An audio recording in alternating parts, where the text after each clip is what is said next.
yeah. So I started computers at a very early age. So I did that game and didn't get to the long jump because I couldn't figure out, even though I could figure out how to do the time thing with the amount of presses over a certain time frame, I couldn't work out how to do the kind of angle stuff, the sprite angle stuff. So that I kind of put to the side again. But I went to uni back in '93 and started doing IT and engineering IT, and I still kind of was getting into. Back then, I was working with the Accom Archimedes computers and started to kind of get into coding my own games, but it always was with regards to these kind of platform games. Sprite collision detections.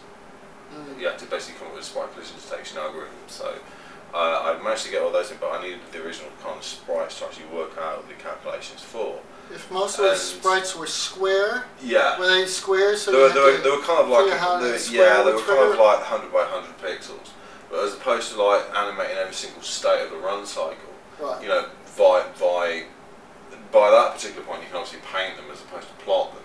Right. So I couldn't be bothered just as a test, just to paint every single cycle because it just seemed kind of detrimental to the end result. I just needed something just to test with. So I ended up getting a piece of software for the Archimedes, the name of which escapes me at the moment, but managed to, via standard primitives like spheres, cones, blocks, end up that kind of drawing the character, and drawing that and kind in of different kind of animational states. Yeah.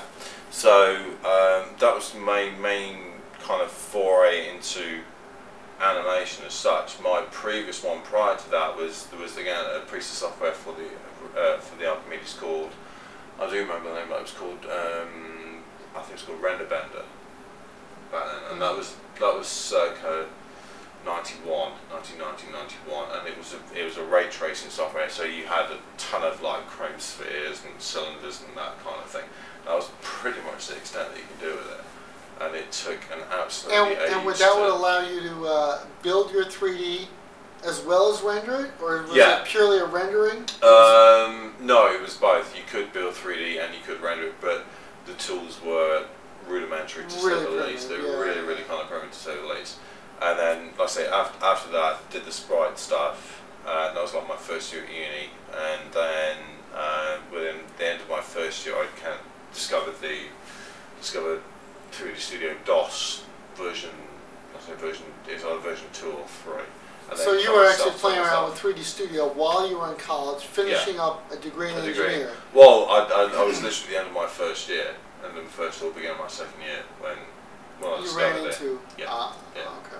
So again, DOS days, that's when we had the shaper, the lofter, the modeler, and the back then you had to keep flipping between a different screen to create your 2D, to do the 3D primitives, to take a 2D and spin it into a 3D, the lofter, and so forth. And then you get the animation one, and then you had the material editor was a completely different screen, and you had to keep flipping between the different ones, or pushing an object from one into the other. The other one, go back F2, F3, F4, all that kind of stuff. I remember that. I actually remember that quite well. That was kind of fun and exciting times. It sounds lethargic and boring now, but it was kind of intuitive times back then. Yeah, back then when they introduced like the video post, I think it was video posting. I think it's either version 3 or 4, and I was like, oh, we can cut stuff basically, but we can cut stuff.